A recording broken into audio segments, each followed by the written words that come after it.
금리 인하 시기가 내년이라고 합니다. 주가 하락하는 기간과 일치합니다. 금리 인하하는 기간이. 이때가 진짜 찐 기회일 수 있죠. 저는 현금을 보유하고 있다가 이런 기회를 주면 그때 매수할 거예요. 요것만 잘 기억하면은 10배 수익이 충분히 가능할 거라고 생각합니다.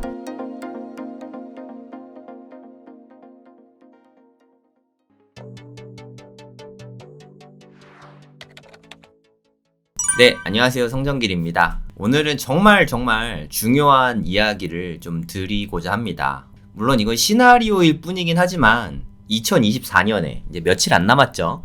내년에 네 번째 경제 위기가 올 거라고 생각해요. 네, 2000년 이후에 오는 네 번째 경제 위기가 내년에 올 가능성이 저는 높다고 생각을 합니다. 그에 대한 말씀을 오늘 좀 드려보려고 합니다.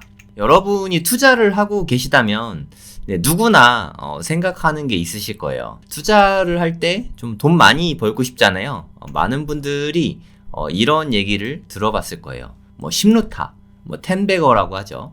수익률 1000%. 이런 얘기를 들으면은 너무 이렇게 기분이 너무 좋잖아요. 내가 투자한 돈이 10배가 된다면 너무 행복하겠다.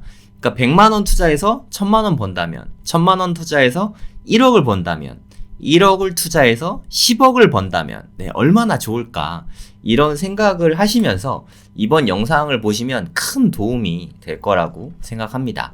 이번 영상 정말 중요한 얘기가 많으니까 끝까지 보신다면 앞으로 투자하는 데 있어서 큰 수익 얻는데 큰 도움 될 거라고 저는 확신을 합니다. 저는 아까 말씀드렸던 이 심루타 있잖아요. 심루타. 저는 텐베거의 경험이 있습니다. 제가 다행히 다 캡처를 해놨더라고요. 이게 뭐 코인으로 10배를 벌었었는데 이게 솔라나거든요. 2021년 7월 20일에 솔라나를 200개를 샀어요. 이때 가격을 보시면 22.7불 정도가 되죠. 네. 개수가 많아서 한 가격으로 못 사고 22.7달러에 샀습니다. 그리고 잘 보시면 21년 11월 4일날 매도를 했습니다. 242달러에. 그러니까 뭐 불과 한 4달 만에 텐베거를 올린 거죠. 네, 다 뭐 인증을 했습니다. 여기 뭐 같이 붙여놓고 제가 캡처를 했는데 22달러에 사서 242달러에 팔았어요. 10배 수익 얻었죠. 네, 1000% 됐습니다. 뭐 이거 제 거예요. 여긴 한글이고 여긴 영어잖아요. 네, 중간에 바이낸스가 한글 지원을 끊었어요. 네, 우리나라 규제 때문에 한글을 지원하면은 뭐 어쩌고저쩌고 하라 그래가지고 해외 거래소가 다 한글 지원을 끊었습니다. 그래서 이때 22달러에 사서 242달러에 이렇게 팔았죠. 이때 한 200개 정도 사가지고 한 500만원어치 샀어요. 그래서 이때 팔 때 한 6천만원 됐습니다. 네, 생각만 해도 되게 기분 좋죠. 네, 저는 이런 경험이 있어요. 근데 솔직히 말씀드려서 저는 이때 요 정도면 고점이니까 팔아야지 뭐 이랬던 게 아니에요. 제가 지금 생각해도 되게 놀라운데 이 차트로 좀 보여드릴게요. 7월 20일, 11월 4일이잖아요. 7월 20일이 이날입니다. 이날. 이렇게 보면 잘 안 와닿으실 테니까 좀 더 확대를 해볼게요. 그러니까 솔라나가 거의 60불 가까이 이렇게 올랐다가 반토막 이하로 거의 한 3분의 1 토막이죠. 3분의 1 토막으로 떨어졌던 이때 7월 20일이 이쯤이거든요. 3분의 1 토막쯤 났을 때 이때 산 거예요. 팍팍 떨어졌을 때 이때 산 거죠. 이때 살았다가 매도는 제가 아까 보셨지만 11월 4일이었잖아요. 요날 매도했어요. 요날. 뭐 거의 전고점 되기 이틀 전에 매도했죠. 이 전고점을 예측한 거냐? 뭐 그런 거 아니에요. 이게 260불까지 올라갔었거든요. 제가 한 242불쯤에 팔았잖아요. 솔직히 말해서 이건 뽀록이었습니다. 이때 왜 팔았냐면 부동산을 샀는데 잔금을 쳐야 됐어요. 11월 30일에 잔금 쳐야 돼가지고 이제 이 정도 가격이면 그냥 팔자 해서 매도를 한 거죠. 10월 4일날 사가지고 이때 11월 30일날 이거 제 계약서입니다. 매매 계약서 보이시죠? 동호수는 좀 가렸어요. 11월 30일날 잔금을 쳐야 되니까 그 전에 미리 매도를 한 거죠. 근데 이게 정말 운이 너무 좋았죠. 거의 전고점 근처였잖아요. 보셨죠? 전고점 이틀 전에 요쯤에 팔았는데 요때 매도하고 나서 이게 뚝 떨어졌죠. 한 242불에 팔았는데 전고점은 한 260불 정도 됐고 이게 몇 불까지 떨어졌냐면 요때가 8불이었습니다. 242불이 8불이 됐어요. 뭐야, 그러면 한 30분의 1 토막 난 건가요? 마이너스 97%예요. 말도 안 되죠. 마이너스 97%를 피했어요. 네, 등기 치느라 그 덕에 피했습니다. 네, 사실 이거 지난달에 이 아파트를 팔았어요. 매수한 걸 팔았는데 한 500만원 손해봤거든요. 500만원 손해보면서 팔았는데도 너무 기분이 좋더라고요. 이거 갖고 있었으면 몇 퍼센트 손해예요. 거의 뭐 원금보다도 훨씬 손실을 많이 봤을 것 같은데 저희 500만원에 사서 6천만원에 샀잖아요. 뭐 갭으로 사가지고 거의 그 정도 들여가지고 아파트 한 채 산 거였는데 그거를 또 최근에 팔았으니까 그래도 대부분 수익이 남아있게 된 거죠. 그래서 코인하고 부동산을 같이 하면 좀 좋은 것 같습니다. 아, 진짜 무시무시해요. 솔라나는 쭉 떨어지면서 260불 하던 게 8불까지 쭉 떨어졌어요. 네, 오늘 코인 얘기만 하는 건 아니고요. 부동산 이야기를 더 많이 하게 될 거예요. 뭐 주식 이야기도 할 거고. 자랑을 하려고 제가 보여드린 게 아니라 우연이잖아요. 완전 우연입니다. 뭐 물론 저점에 산 거까지는 좋았는데 매도한 건 제 실력이 아니에요. 등기 치다 보니까 잔금을 내야 돼서 우연히 10배 수익을 얻게 됐는데 하지만 저는 우연이었지만 템베거의 로직을 배우게 됐어요. 이게 저는 되게 의미 있는 일이라고 생각합니다. 저는 이게 첫 번째 의미 있는 10배 수익이었어요. 뭐 그전에는 10배 수익이 났는지 어떤지 모르겠지만 뭐 났다고 해도 돈을 많이 들어가지 않아가지고 수익이 되게 미미했는데 그래도 500만원이면 적은 돈은 아니잖아요. 이때 크게 좀 배움이 있어서 여러분과 나누고 싶어서 이렇게 방송을 길게 하게 됐습니다. 그리고 제가 8달러까지 떨어졌다고 아까 말씀드렸잖아요. 이때 만약에 8달러에 이때 솔라나를 매수를 했다면 지금 이게 그래프가 이렇게 됐거든요.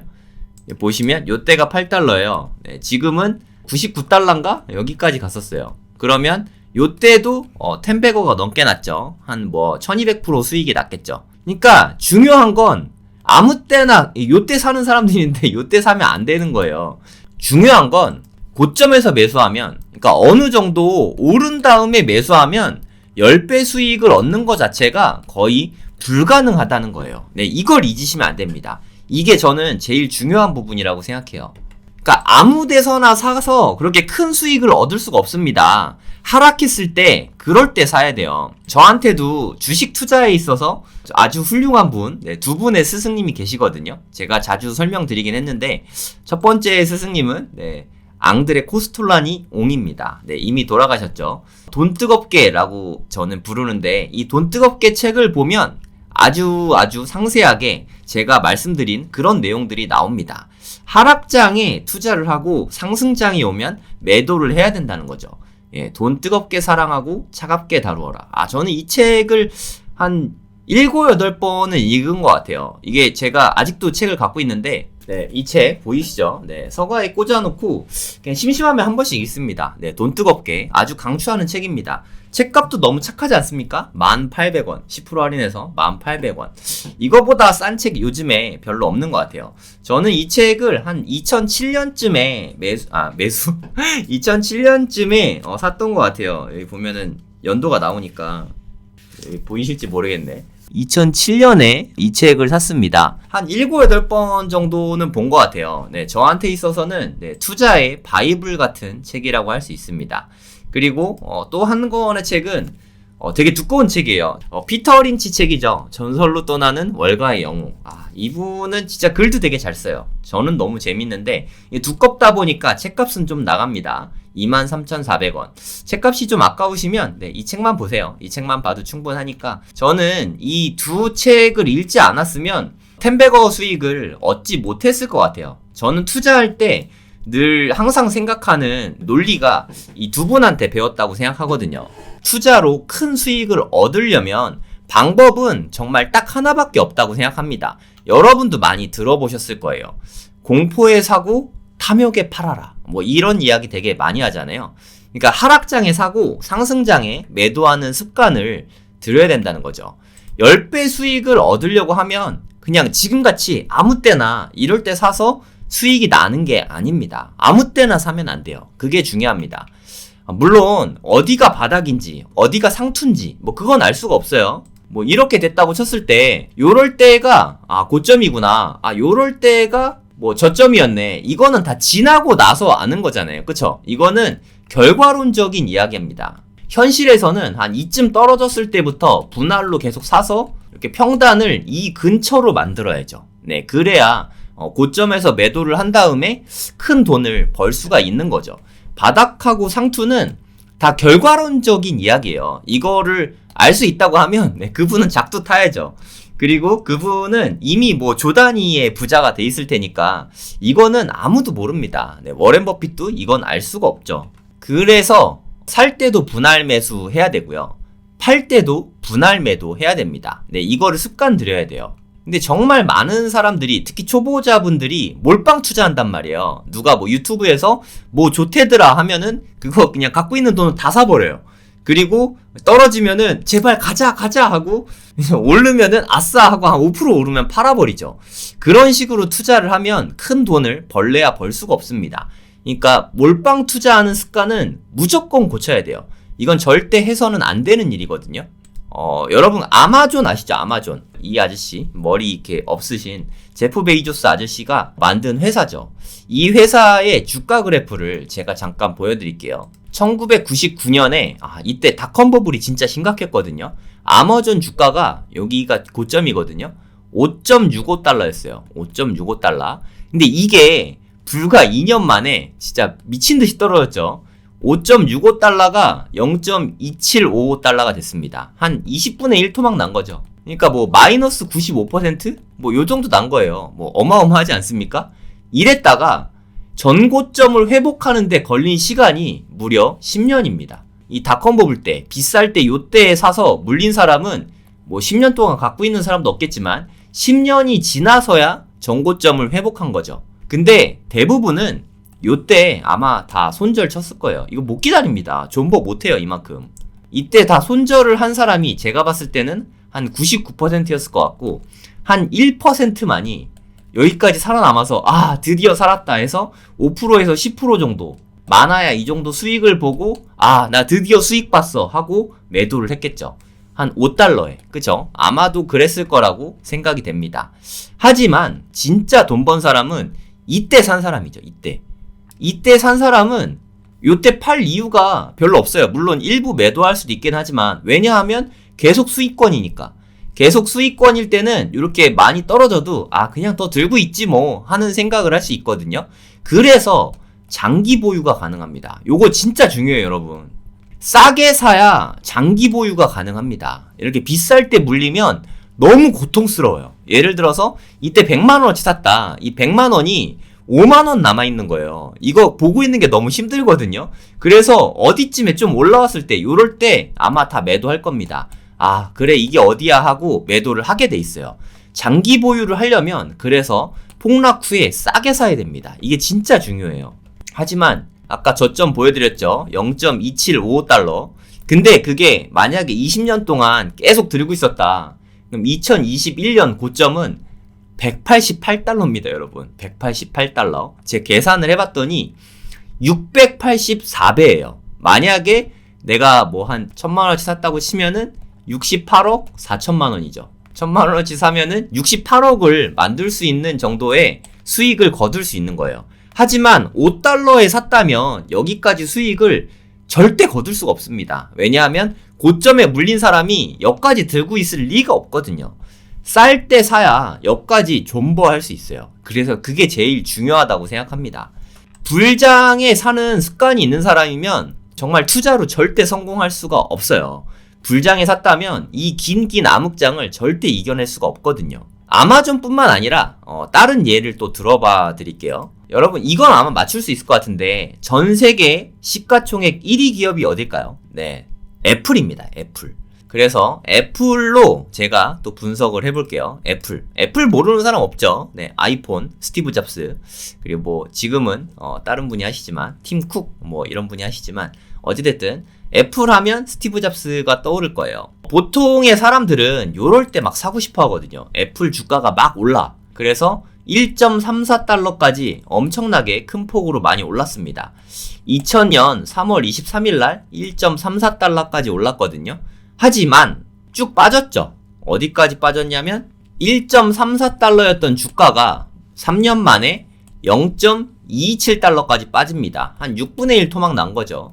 진짜 IT 버블 때 대단했어요. 닷컴 버블, IT 버블이라고 하는데 2000년대 초반에 엄청나게 붐업 됐다가 IT 기업들이 진짜 쭉 빠졌어요. 엄청나게 많이 빠졌습니다. 6분의 1 토막 났다가 이 고점을 회복하는데 5년이 걸렸습니다. 5년.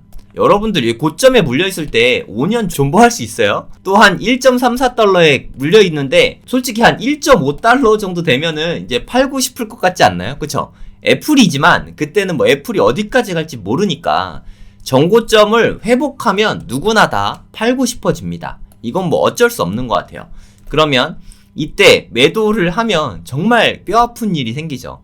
요때 사면 오래 존버할 수 있지만 요때 사면 아마 매도하게 될 거라고 생각해요. 그 뒤로 어떻게 됐는지 한번 보시죠. 어마어마하지 않습니까?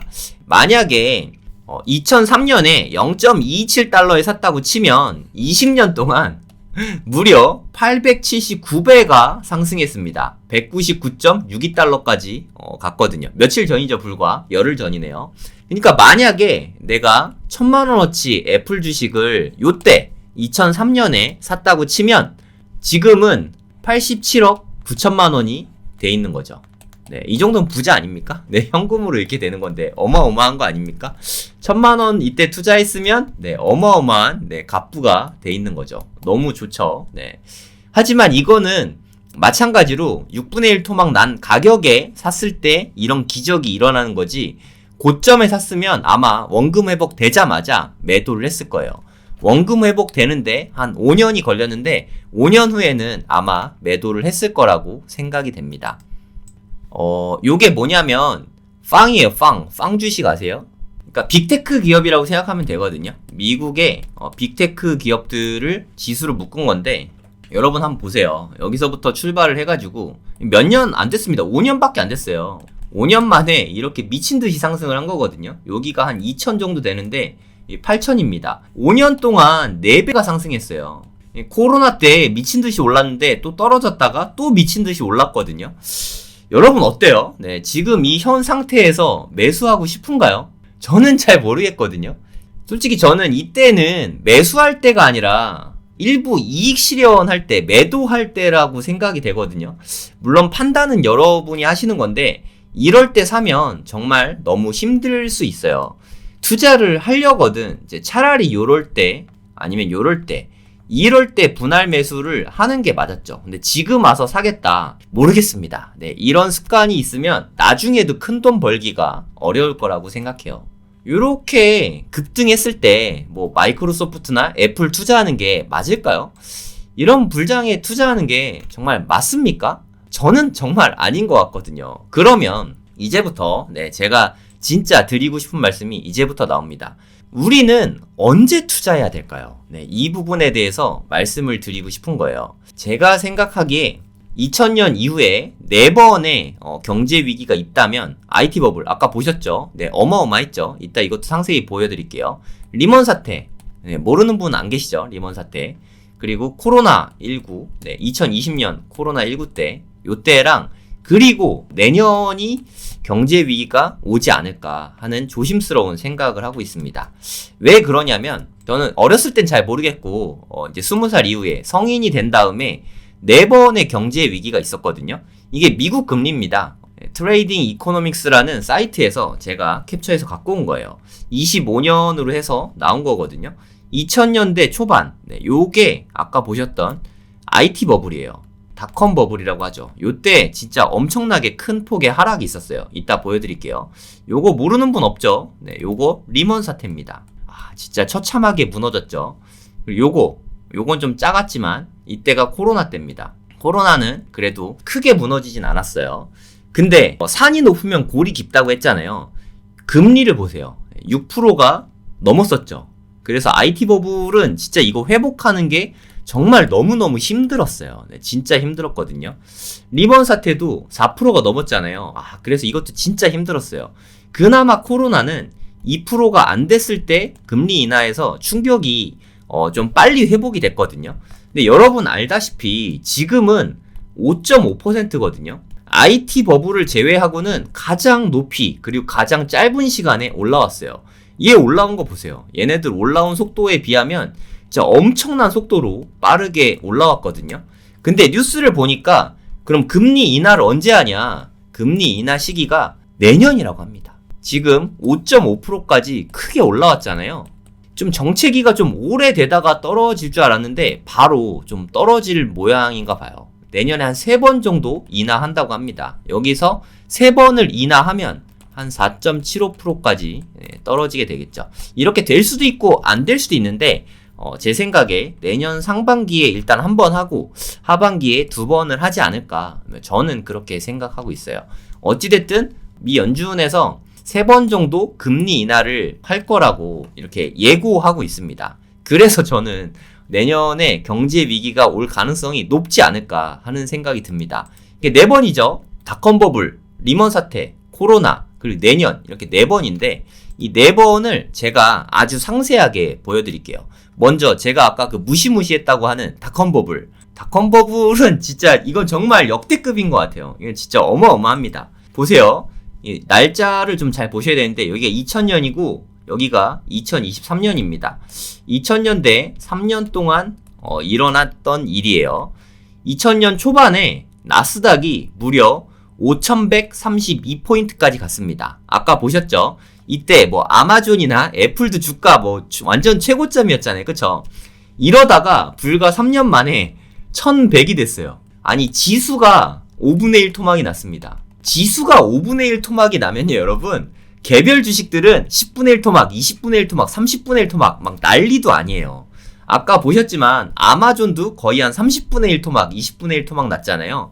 어마어마한 사건이었습니다. 이 닷컴버블이 이게 전고점 회복되는데 한 2016년인가? 요 정도의 회복이 됐어요.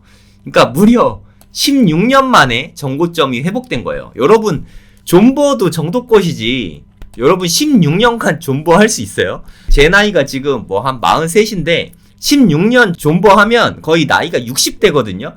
지금 사가지고 60이 될 때까지 존버해야 됩니다. 그래야 돈을 버는 것도 아니고 원금 회복이 제 환갑에나 되는 거예요. 정말 끔찍하지 않습니까? 이게 닷컴버블이었어요. 진짜 무섭죠.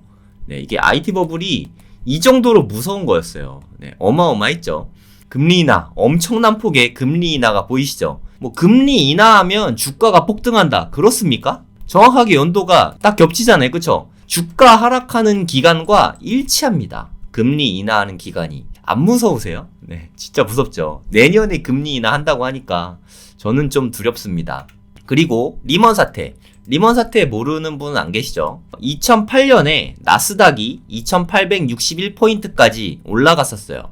그러다가 리먼 사태를 맞고서 빠바박 떨어져가지고 2009년 불과 1년 만에 2.5분의 1 토막이 납니다. 그러니까 뭐 한 마이너스 한 55% 될 것 같은데, 그러니까 만약에 내가 1000만원을 넣어놨다면 450만원 남아있게 된 거예요. 네, 엄청나게 하락했죠.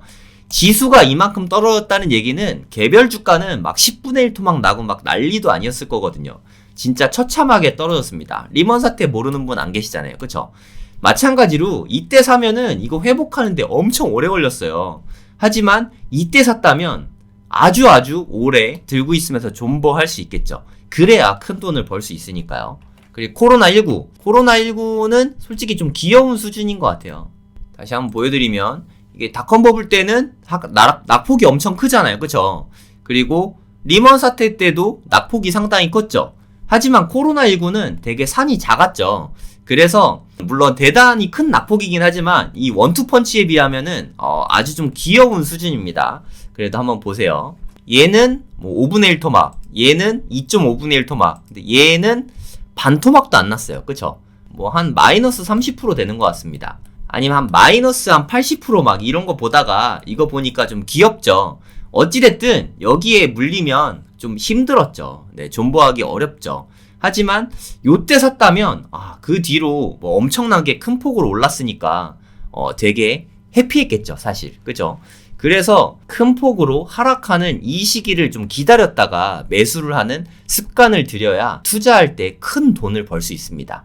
이게 제가 지수 위주로 보여드렸지만 지수가 이렇게 크게 떨어지는 거는 드물지만 개별 종목들은 큰 폭의 하락이 자주 있거든요. 특히나 코인은 엄청 자주 있거든요. 그런 거를 노려보는 것도 방법이라고 생각합니다. 저는 지금 기대하고 있는 건, 기대한다고 말하니까 좀 그렇긴 하지만 이럴 때가 진짜 큰 기회였다는 거를 지금에 오니까 우리가 알 수 있잖아요. 그쵸? 그러니까 내년에 코딱지만큼 떨어질 거고, 어찌됐든 저는 2024년이나 2025년에 경제 위기가 오면 얘가 또 바닥까지 금리가 떨어질 거라고 생각하거든요. 이때는 기회가 되지 않을까. 경제 위기가 온다면 기회가 될 수 있을 것 같은 그런 생각이 듭니다. 여러분은 어떻게 생각하시는지 모르겠는데 저는 그래서 24년과 25년을 아주 크게 기대하고 있어요. 만약에 24년에 내년에 금리 인하가 시작된다면 최근 30년 동안 네 번째 금리 인하입니다. 2000년대 이후로 네 번째 금리 인하가 되는 거죠. 이제까지는 금리 인하 때마다 급격한 경기 침체가 계속 왔잖아요. 제가 상세하게 보여드렸죠. 제 생각에 내년이나 24년, 25년에도 크게 하락하는 날이 오지 않을까, 그런 생각을 하고 있어요. 2022년에 나스닥 고점이 16,212거든요. 그러니까 빅테크 기업, 팡 기업들은 이미 정고점을 넘어갔고 지금 막 미친 듯이 오르고 있고요. 나스닥으로 봐도 엄청나게 올랐죠, 최근에. 그리고 다우존스도 지금 사상 최고치입니다. 지금 사상 최고치를 찍고 있는 게 한두 개가 아니에요. 근데 이런 상태에서 이름은 그냥 제가 코로나 버블이라고 졌는데 나중에 이름은 나중에 짓게 되니까 뭐라고 지을지 이름은 모르겠어요. 16,210인데 지금 제 생각엔 오르기보다는 경제 위기가 와서 큰 폭으로 떨어지지 않을까 하는 생각이 들거든요. 역대급으로 오른 게 역대급으로 뱉어내지 않을까 하는 생각이 들거든요. 여기에 매물대가 쌓여 있으니까 저는 2025년까지 하락할 가능성이 있지 않을까 하고 예상하고 있어요. 이렇게 시나리오를 세웠는데 그대로 안 될 수 있죠. 제 이야기가 다 그렇지만 소설일 뿐입니다. 그냥 단지 소설로만 받아들이면 될 것 같아요. 소설이긴 하지만 나름의 시나리오를 잘 세워서 우리가 투자 계획을 세워야 되잖아요. 지금부터가 정말 중요합니다. 2024년, 25년에 진짜 제가 아까 말씀드렸던 최악의 경제 위기가 온다면 저는 가능성이 있다고 생각하거든요. 그러면 우리가 어떻게 대응을 해야 될 것인가, 이거에 대해서 제가 상세하게 말씀을 드리겠습니다. 위기가 온다고 치면 위기 관리를 해야 되잖아요. 리스크 대비를 해야겠죠. 리스크 대비.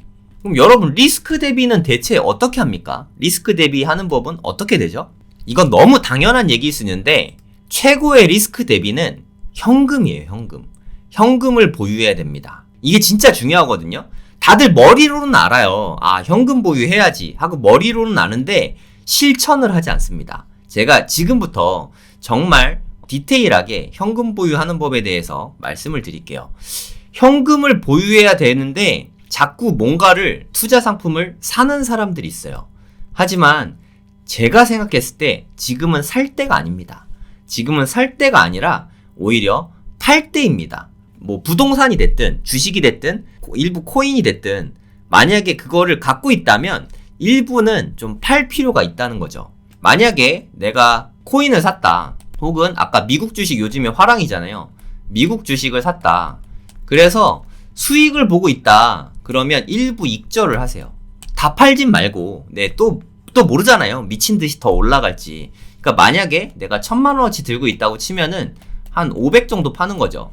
500을 또 지금 500만원어치 지금 당장 다 파는 게 아니라 분할 매도하는 거예요. 아까 말씀드렸죠. 분할 매수, 분할 매도하는 게 되게 중요하다고 말씀드렸죠.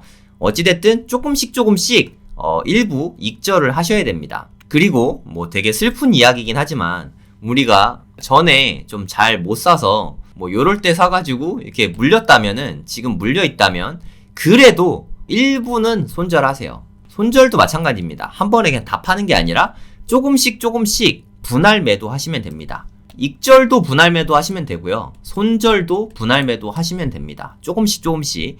근데 다 팔진 마세요. 조금은 남겨두세요. 혹시나 또 이렇게 막 크게 오를지도 모르니까 조금은 남겨두시기 바랍니다. 너무 극단적으로 사고 극단적으로 팔면 안 됩니다. 투자를 그런 식으로 하면 나중에 큰 돈 벌 수가 없어요. 이렇게 분할 매도 하면 뭐가 좋냐? 그러면 현재 내가 만약에 플러스 30%였다. 그리고 1,000만원이 되었다. 뭐 한 달, 두 달 동안 분할 매도를 했다고 칠게요. 한 500만원 현금화하고 500만원은 들고 있잖아요. 그러면 500만원어치 들고 있는 게 가격이 오르면 내가 산 거 오르는데 너무 좋잖아요. 그쵸? 근데 가격이 떨어지면 나중에 이 500만원으로 추가 매수를 하던가 아니면 대응이라는 걸 할 수 있어요. 아니면 이걸로 다른 상품을 사던가, 예를 들어 주식으로 벌었지만 나중에 부동산을 산다던가, 이렇게 다른 데에 투자를 할 수 있어요. 어찌됐든 중요한 게 현금이 있어야 우리가 대응이라는 걸 할 수 있습니다. 그래서 최고의 리스크 대비가 현금 보유라는 게 그런 뜻이에요. 대응. 여러분 이런 말은 많이 들어봤을 거예요. 예측은 틀릴 수 있다. 하지만 중요한 건 대응이다. 이런 말 많이 들어봤죠. 하지만 이 대응이라는 게 다 현금을 보유하고 있을 때 가능한 겁니다. 내가 현금 비중 빵에다가 올인해 있으면은 아무런 대응도 할 수가 없어요. 그저 뭐 가지야 하고 이렇게 뭐 기도만 열심히 해야죠. 그거는 정말 최악의 경우가 될 수 있습니다. 예를 들어서 지금 이렇게 샀는데 조금 물렸어. 막 가지야 하고 있는데 완전 쭉 물려갖고 완전 초토화가 났다. 그럼 우리 아무것도 할 수가 없잖아요. 뭐 한 16년 기다려야 될 수도 있습니다. IT 버블 때 물려있으면 이 상태로 16년 물려있어야 탈출할 수 있는 거예요. 끔찍하지 않습니까? 그래서 부동산이든 주식이든 코인이든 일부를 매도해야 됩니다. 이런 거 저는 하나도 없는데요. 그건 괜찮습니다. 하지만 여기에 너무 많이 들어가 있으면은 일부는 꼭 매도하셔야 돼요. 부동산도 뭐 1주택자면 상관없는데 주택이 여러 개 있다. 혹은 뭐 상품이 여러 개 있다. 그러면 일부는 지금 팔 수 있으면 파세요. 저는 그게 맞다고 생각합니다. 저는 올해 부동산을 2개 매도했어요. 저는 이렇게 겉과속이 같아야 된다고 생각하거든요. 남들한테는 익절해라, 손절해라 이렇게 말하면서 제가 안 팔면 너무 웃기지 않습니까? 네, 진작에 다 내놨는데 2개가 매도가 됐어요. 뭐 이제는 추가로 더 매도해도 좋고 못해도 좋고 뭐 이제 파는 거는 이제 괜찮을 것 같아요. 한 2개 정도 매도하고 현금을 좀 마련을 했으니까 저는 충분히 앞으로 어떤 일이든 대응을 좀 할 수 있는 것 같아요. 그리고 지금 불경기다 보니까 사업들이 일부 애매한 것들이 있었는데 과감하게 사업들도 일부 정리를 했습니다. 아까도 말씀드렸지만 뭐 부동산이나 코인이나 주식이나 뭐 이런 게 있으면은 일부 매도하시고요. 그것뿐만 아니라 그 어느 때보다 본업에 힘써야 된다고 생각해요. 뭐 직장인이시면 직장일 더 열심히 하시고, 그리고 뭐 야근 수당이라도 좀 더 버시고, 그리고 자영업자다 아니면 뭐 사업하신다 하시는 분들은 일을 더 열심히 하시면서 마케팅도 진짜 열심히 하시면서 본업에서 돈을 더 많이 벌어야죠. 그리고 소비는 좀 줄이면서 지금은 진짜 많이 모아야 될 때라고 생각합니다. 그리고 뭐 사업이나 자영업 하면은 그나마 열심히 하면 좀 더 벌 수도 있는데, 주부거나 직장인이면 돈 버는 게 좀 한정될 수 있잖아요. 그럴 때는 부업을 하든지 아니면 알바도 한번 고민을 해보시기 바랍니다.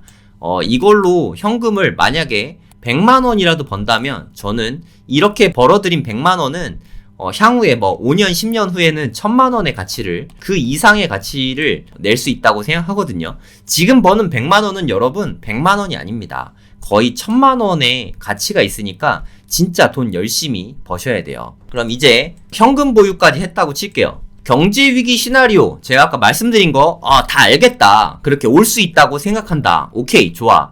그리고 현금 보유, 그래, 나 돈 열심히 모을게, 돈 모아놓은 거 있어, 네, 여기까지 좋아. 네, 이런 분들은 이제 또 넥스트가 궁금할 거잖아요. 그 다음에 어떻게 해야 될지, 뭐 투자 계획이 어떻게 될지, 네, 그거에 대해서도 아주 디테일하게 알려드리도록 하겠습니다.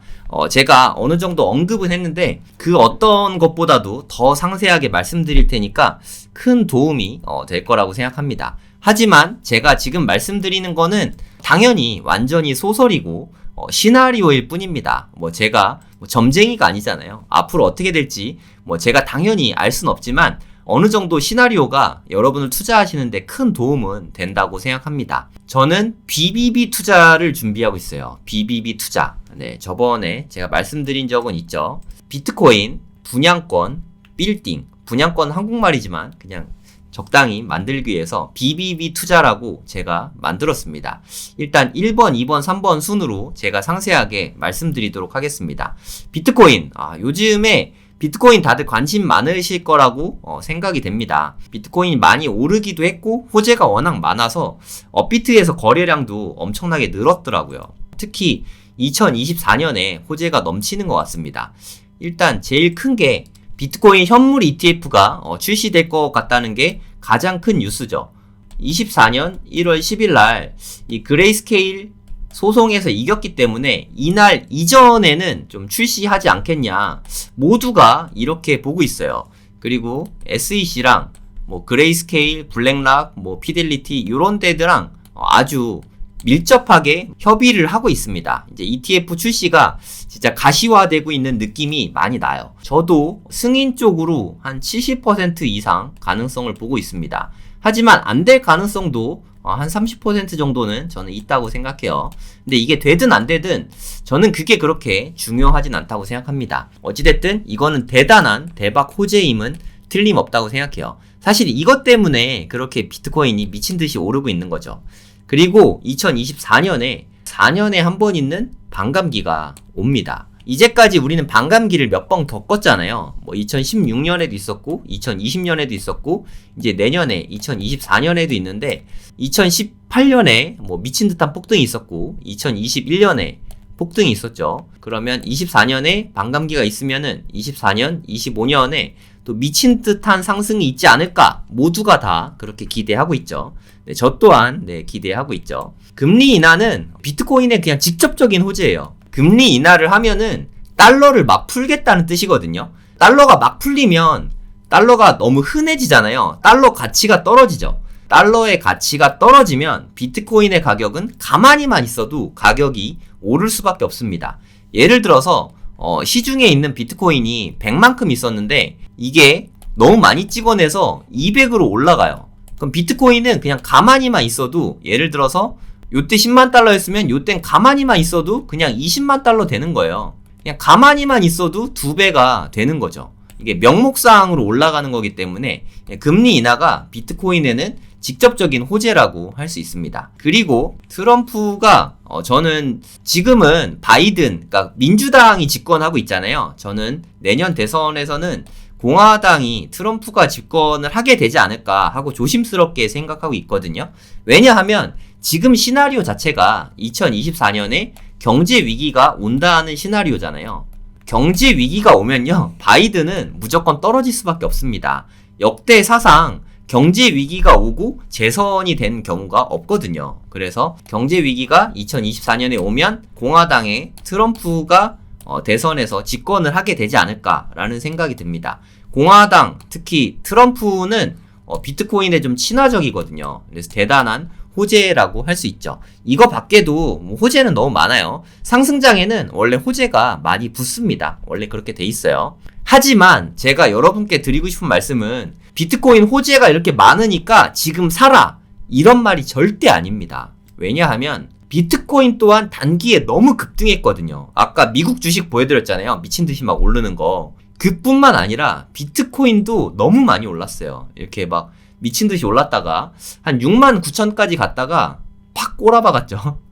꼬라박았다는 표현이 좀 그렇긴 하지만 6만 9천 달러까지 갔다가 이게 15,000달러까지 떨어졌어요. 한 4분의 1 토막, 5분의 1 토막 난 거죠. 그랬다가 지금 43,000달러 정도 되거든요.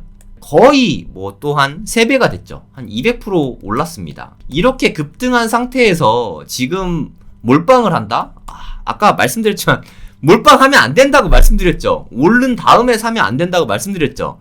그래서 그런 맥락으로 비트코인에 지금 갖고 있는 돈을 다 쏟아붓는 거는 저는 절대 비추합니다. 그럼 어떻게 해야 되냐? 그거에 대해서도 제가 상세히 말씀드릴게요. 나는 비트코인이 있다. 그러면서 현금도 있다. 그러면 그냥 보유하면 됩니다. 홀드하면 돼요. 그냥 있는 거 갖고 있으면 됩니다. 어차피 수익권이니까. 그리고 일부 팔아서 현금화 해도 되는데 현금도 있으니까 굳이 매도까지는 안 해도 될 것 같아요. 그냥 갖고 있으면 됩니다. 왜냐하면 내년에 호재가 많으니까 호재가 반영되면 우리가 예상한 대로 막 오르면은 진짜 오르네 하고 기뻐하면 되고, 떨어지면 현금이 있으니까 추가 매수하면 되죠. 지금은 아무것도 안 해도 됩니다. 가만히 있다가 오르면 즐기고 떨어지면 더 사고, 되게 재밌는 즐거운 시나리오죠. 저는 현재 이렇게 하고 있어요. 부동산을 팔았기 때문에 현금이 있거든요. 네. 비트코인도 쌀 때 많이 사놔서 지금 수익을 뭐 한 대략 한 100% 되는데 수익권이라서 물론 수익 실현 일부 해도 되지만 지금은 좀 갖고 있을 생각입니다. 만약에 비트코인을 쌀 때 잘 샀어. 그래서 수익 중이다. 아, 너무 좋죠. 하지만 현금이 하나도 없다. 현금이 아예 없다면 일부는 매도하세요. 뭐 한 20%에서 30% 정도? 요 정도는 또 한 번에 다 팔지 마시고 분할 매도를 해서 익절을 해야 됩니다. 익절을 통해서 현금을 확보해놔야 되죠. 현금이 없으면 안 돼요. 왜냐하면 2024년에 경제 위기가 올 수도 있으니까 이러면 진짜 기회가 되게 많을 텐데 현금이 하나도 없으면 그냥 쳐다만 봐야 되잖아요. 그게 가장 힘든 시간이 될 수 있습니다.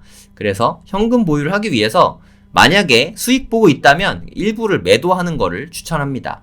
하지만 현금은 좀 있는데 비트코인은 하나도 없다. 그러면 아주 소량만 매수하세요.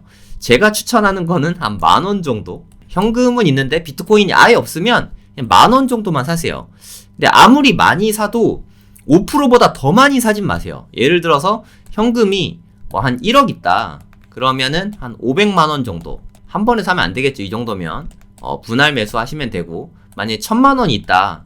그러면 한 50만원 정도. 100만원이 있다. 100만원이 있으면, 뭐 그냥, 한 5만원어치만 사보세요. 네. 한 10,000원어치만 사는 거를 추천드립니다. 요거는 상한선입니다. 요것보다 더 많이 사진 마세요. 물론, 더 많이 사서 수익을 더 볼 수도 있지만, 그것보다는 현금을 좀 갖고 있는 게 중요하지 않나. 그리고 이미 많이 올랐잖아요. 여러분 현금이 아무리 있어도 요때 산 사람한테 지는 것 같지 않습니까? 네, 굳이 이때 몰빵하지 마세요. 네, 이때 지는 것 같잖아요. 그냥 좀 기다려 봅시다. 그리고 공부를 먼저 해야 된다고 생각합니다. 이게 가장 중요하죠. 공부가 안 돼 있으면 가격이 빠지면 무서워서 팔게 되고요. 올라가면 계속 오를 것 같아서 더 사게 됩니다. 그게 제일 나쁜 거잖아요. 아니, 이렇게 빠지면 사야 되고 올랐을 때 팔아야 되잖아요. 근데 거꾸로 하게 됩니다. 공부가 안 돼 있으면. 그래서 공부를 먼저 충분히 해야 된다고 생각합니다. 아까 비트코인 ETF 이야기를 말씀을 좀 드렸는데 1월 10일 이거 이전에 보통 점치는 게 한 1월 5일부터 얼마 안 남았죠. 이제 2주 정도밖에 안 남았어요. 1월 5일부터 1월 10일 요 사이에 승인이 난다면 요 정도에 날 것 같습니다. 요때 나면 좋고 뭐 안 날 수도 있긴 합니다. 근데 이게 승인이 된다면 미친 듯이 폭등할 수도 있죠. 물론. 하지만 이렇게 올라가면 차익 실현 매물이 엄청 많이 나올 수도 있어요. 그래서 승인이 된다고 해도 떨어질 가능성도 저는 일부 있다고 생각합니다. 왜냐하면 선반영돼서 이미 많이 올랐으니까요. 근데 현물 ETF가 승인됐다는 뉴스를 딱 듣자마자 10,000원어치밖에 안 샀다고 나머지 9,999만원을 몰빵한다. 이거는 진짜 위험합니다. 네, 이런 식으로 절대 투자하시면 안 돼요. 이게 포모라고 하죠. 네, Fear of Missing Out. 그러니까 뭐 벼락거지 되는 것 같아서 이렇게 되고 있는데 이때 그냥 미친듯이 사버리는 거예요. 이러면 안 됩니다. 이렇게 떨어질 수도 있잖아요. 물론 좀 오를 수도 있지만 이렇게 투자하는 습관을 가지면 절대 부자가 될 수 없습니다. 네, 이러면 안 돼요. 비트코인 현물 ETF가 승인이 되든 거절이 되든 취소가 되든 우리는 그거와 상관없이 하락이 오면 분할 매수하는 거예요. 요것만 기억하세요. 하락이 오면 분할로 매수한다. 그러니까 주식이나 코인은 우량 주식, 우량 코인에 하락이 오면 분할로 매수하면 됩니다. 이게 코인은 너무 어려운데요. 코인은 사실 주식보다 쉽습니다. 왜냐하면 그냥 비트코인만 사면 되거든요. 비트코인만. 알트코인을 자꾸 하려고 하니까 어려운 거예요. 비트코인만 하세요. 다른 거 하지 마시고. 주식도 그냥 우량주 위주로 하세요. 우량주가 크게 큰 폭으로 하락으로 떨어지면 그때 사면 됩니다. 안 떨어지면 안 사면 됩니다. 지금 MS가 마이크로소프트가 사상 최고치를 계속 갱신하고 있는데 이럴 때 사면 위험할 수 있다는 거죠. 물론 이렇게 챗 GPT 이거 뭐 되게 좋은 기술인 것 같긴 해요. 챗 GPT 되게 좋은 기술인 거 알겠는데 여러분 이거 잘 쓰고 계세요? 나는 챗 GPT를 이용해서 너무너무 잘 쓰고 있다. 이걸로 돈도 많이 벌고 있고 업무 효율성이 엄청 올라갔다. 이런 분 계세요? 이게 여러분 아까 보여드렸던 닷컴버블이거든요. 저는 AI가 약간 이 닷컴버블하고 되게 많이 닮아 있다고 생각합니다. 여러분 한번 생각해 보세요. 애플, 마이크로소프트, 구글, 아마존. 얘네들 다 좋은 기업이었잖아요. 그쵸? 얘네들 좋은 기업이 가격이 많이 올랐어요. 너무 당연하잖아요. 하지만 얘네들이 이때까지만 해도 이 엄청난 실적을 내지 못했어요. 얘네들이 엄청난 실적을 낸 거는 사실 코로나 때였어요. 2020년에. 그러니까 무려 20년 후에나 수익을 크게 보는데 이때 주가가 오른 거예요. 저는 MS도 마찬가지라고 생각하거든요. 네, 여기가 미국 빅테크 기업들인데 금리가 미친 듯이 올랐죠. 그래서 이게 떨어지다가 또 다시 이렇게 오르고 있거든요. 이게 챗GPT랑 AI 이슈랑 뭐 이거저거 해서 이렇게 미친 듯이 오르고 있는데 과연 우리의 현재 삶이 챗GPT가 그렇게 많이 현재를 바꾸고 있는지 저는 잘 모르겠거든요. 그래도 저 나름 고등학교 때 뭐 학창 시절에 공부로는 뭐 한 상위 1% 정도 된 것 같고 그리고 서울대 갔거든요. 이 정도면 그래도 대한민국에서 그래도 나름 똑똑하다는 편이잖아요. 하지만 저도 아직은 AI가 크게 제 인생을 뭐 좌우하거나 크게 도움을 받는다? 이런 느낌이 전혀 나지 않습니다. 제 생각엔 AI가 우리 삶에 그렇게 큰 영향을 끼치려면 쉬워야 돼요. 모바일, 우리 스마트폰은 너무 쉽잖아요. 스마트폰은 뭐 60대, 70대 노인분들도 지금 너무 잘 쓰고 계시잖아요. 이게 되게 쉽거든요. 그래서 너무 잘 쓰고 있으니까 매출이 많이 나고 여기에 돈을 많이 벌어주는 건 맞는 것 같은데 AI는 제가 느끼기에는 너무 어려워요. 현 상태는 너무 어려워서 쓸 수가 없어요. 그리고 어떤 걸 물어봤을 때 답을 주는 게 그렇게 맞는 것 같지도 않아요. 사실 솔직히 제가 느끼기에는. 그런데 AI가 당장에 우리 삶을 크게 바꾸고 큰 돈을 벌어다 준다? 저는 이게 IT 버블처럼 순식간에 무너질 수 있다고 생각하거든요. 막 여기까지. 그래서 아주 위험한 때라고 생각이 듭니다. 네, 다시 비트코인 이야기로 돌아와서 그러니까 선물 ETF는 뭐 사실 저는 별로 중요한 거 아닌 것 같아요. 물론 이게 승인이 나면 오를 수도 있지만 떨어질 수도 있다고 생각하고 만약에 승인이 안 나도 떨어질 수도 있지만 오를 수도 있다고 생각해요. 이런 뉴스 자체에 너무 집중하기보다는 하락이 올 때마다 분할로 매수한다. 요 원칙만 기억하면은 투자할 때 위험이 없을 것 같아요. 요것만 잘 기억하면은 10배 수익이 충분히 가능할 거라고 생각합니다. 아마 경제 위기가 온다면 우리 시나리오가 경제 위기를 바탕으로 하고 있잖아요. 경제 위기가 오면 비트코인 가격도 큰 폭으로 떨어질 것 같아요. 제 생각에. 코로나19가 왔을 때도 그랬죠. 2020년 3월에 비트코인이 최저점이었습니다. 이때 엄청나게 큰 폭으로 빠졌어요. 그 다음에 급등한 거거든요. 마찬가지라고 생각해요. 2024년 경제 위기가 오면 비트코인 가격도 일시적으로는 큰 폭으로 빠질 것 같아요. 이때가 진짜 찐 기회일 수 있죠. 저는 현금을 보유하고 있다가 이런 기회를 주면 그때 매수할 거예요. 그럼 이런 기회를 안 줄 수도 있지 않냐? 맞습니다. 그러면 안 살 거예요. 네, 그건 뭐 어떻게 될지 모르니까 혹시나 떨어져 주면 추가 매수를 하고 오르면 그냥 뭐 일부 익절을 하고 저는 그렇게 할 생각입니다. 네, 절대 서둘면 안 돼요. 하락이 오면 매수의 기회가 되는 건 맞는데 한 번에 몰빵해서 왕창 사는 거는 피해야 됩니다. 아까도 말씀드렸지만 천천히 분할로 매수해야 돼요.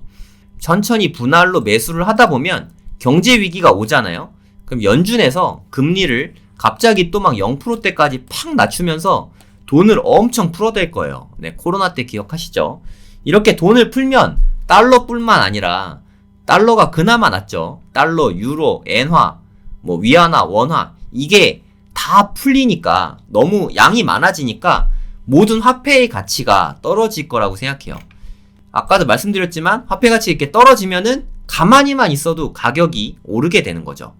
그래서 비트코인은 좀 보유를 하는 게 좋을 것 같긴 합니다. 큰 폭으로 하락이 온다면. 그러니까 경제 위기가 오면 비트코인은 해지 수단이 될 수 있을 것 같아요. 제가 느끼기에 과거에 금이 했던 역할이죠. 이런 게. 금리 인하기에 돈이 막 풀릴 때 금값이 막 올라가곤 했거든요.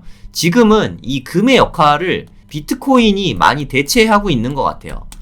금의 비중이 역할이 조금 축소되고 비트코인의 역할이 좀 점점 확대되는 느낌이 납니다. 그래서 과거에 금 투자를 생각하셨던 분은 금만 사지 말고 비트코인을 같이 사시던가 아니면 비트코인을 꼭 매수하는 걸 생각해 보시기 바랍니다. 부동산 시장 또한 아주 큰 냉각기가 올 거라고 생각해요. 그러니까 뭐 한 97년 IMF 때 엄청나게 떨어졌죠. 리먼 사태 때 대단히 떨어졌습니다. 코로나19 때는 뭐 많이 올라가지 않아서 그런지 얼마 안 떨어졌고, 그리고 2024년에 큰 폭의 하락이 또 올 수도 있죠. 경제 위기가 온다고 치면 저는 그렇게 되지 않을까 하고 지금의 시나리오를 쓰고 있습니다. 왜 이런 일이 오냐? 경제 위기가 오면 너무 당연한 얘기지만 돈이 귀해집니다. 돈이 필요하죠. 돈이 필요하니까 가장 쉬운 거, 대한민국의 대부분 사람들이 자산의 80%가 부동산에 많이 묶여 있습니다. 내 집이 80% 자산을 많이 차지하고 있거든요. 이걸 파는 거죠. 현금이 필요하니까. 근데 팔 사람들은 돈이 필요하니까 많지만 살 사람이 없어요. 다들 돈이 없거든요. 파는 사람은 많은데 사는 사람은 없으니까 자연히 가격이 떨어지게 됩니다. 금매로 내놔도 사는 사람이 없으면 금매인데 더 금매가 나오니까 가격이 계속 떨어질 수밖에 없죠. 이때가 진짜 기회가 되는데, 만약에 경매를 알면 더 싸게 매수할 수 있는 기회가 될 수 있죠. 예를 들어서 경기도다. 그럼 한 번 유찰되면 70% 가격, 또 한 번 유찰되면 49% 가격, 반토막 가격에 살 수 있거든요. 경매를 알면 정말 큰 기회를 잡을 수도 있다고 생각합니다. 그러면 부동산 투자를 하고자 한다. 나 비트코인은 진짜 정말 너무 힘들고 모르겠고 부동산만 알려달라 하는 분을 위해서 경기 침체가 오면 적극적으로 매수해야 할 부동산 탑3 어떤 게 있을까요? 네, 정답이 있는 건 아닙니다. 어찌됐든 무조건 싸게 사면 좋은 거긴 하니까. 제가 생각하는 탑3예요. 이렇게입니다. 서울의 분양권. 분양권이 뭐냐 하면 우리 청약은 알잖아요. 청약 받은 사람이 전매를 하거든요. 전매해서 사는 거를 분양권이라고 해요. 경제 위기가 온다면 분양권 시장이 아주 커질 거라고 생각합니다. 왜냐하면 각종 규제가 완화될 거거든요.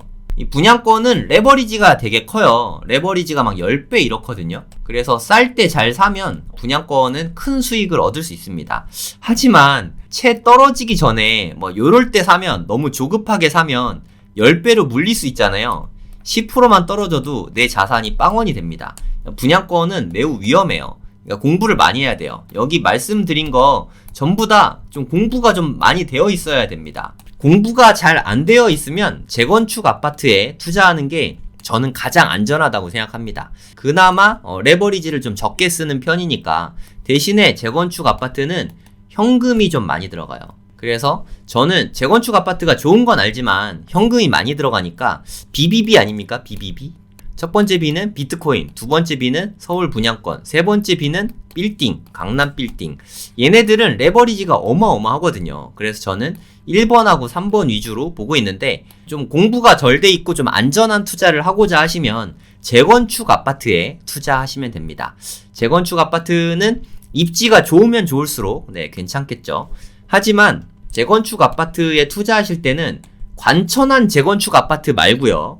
초기 재건축. 초기라고 해서 아직 구역 지정도 안 된 거 말고 안전진단 된 것부터 조합 설립 인가까지 요렇게 된 것만 접근하셔야 됩니다. 제가 재개발이라고 안 했어요.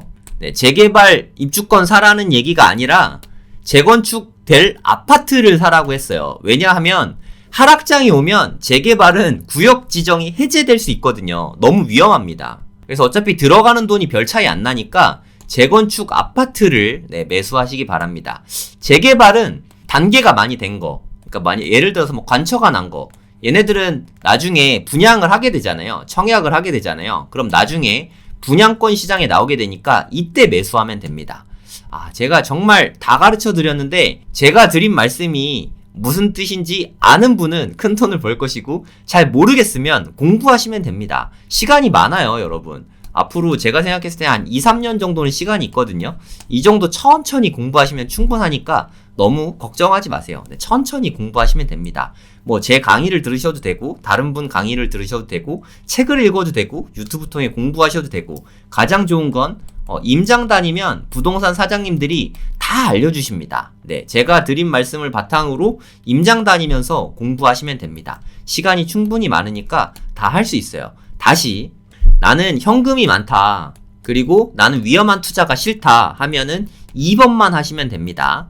하지만 나는 현금이 좀 없지만 좀 공격적으로 공부 많이 해서 공격적으로 투자해서 큰 돈을 벌고 싶다 하면은 1번, 3번 요렇게 투자를 하시면 됩니다. 네, 무슨 뜻인지 아시겠죠?